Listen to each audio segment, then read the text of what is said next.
You know, the Trayvon Martin situation is just, you know, it's just unfortunate. You know, this day and time, and we're still going through something like this. And I hope that in the long run, you know, we want to banding together everybody, realizing that an injustice has been done, and that not just an injustice towards somebody that's black, but injustice to a human being. You know, and until we look at things in that fashion, we're never going to come together. So we know what's happening there. We know that was wrong. We must come together and make it right. We can't make it right because we can't bring this life back. But at least make somebody pay for it. You know what? We have a very serious problem here in the United States and the world involving race. And you would hope that by now we would not be going backwards. You know, I'm optimistic that, you know, I hate it when something has to happen in order to open everyone's eyes. And it's sad that Trayvon Martin is gone, but hopefully, you know, it's you can take a tragedy and learn from it, and also build and make things better. It's sad because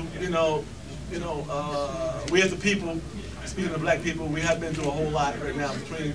I just don't want to go back to the '60s, but I do hope that we can learn as a whole from this incident and grow. You know, hopefully this will open up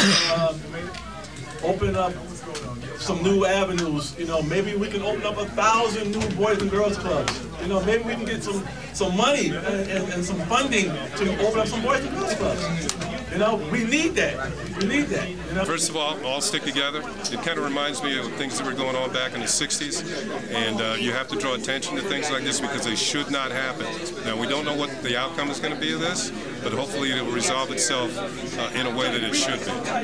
And understanding how far we have to go is understanding not only is happening in our own dialogue, but what happens in those who are commentating on this as well. There's a long way that we have to go and understand that. It is certainly, and in some sense, in a sense, because we think we've gone further than we think we have, it's a distraction with all the things we have to deal with. The issues that have to happen in our community, the issues around schools, the issues around real nurturing. We have to find another way in which we transform our relationship with each other as human beings. That's basically it is. We have to find a way where we begin to embrace each other in a way that, as Dr. King would say, we are our brothers and sisters keepers. And that's basically it. And we haven't found that. Here we are, more than a tenth of the way through the 21st century, and we haven't found that. And you know, and a victim of that, and perhaps a victim of all the work that we all should be doing is Trayvon Martin.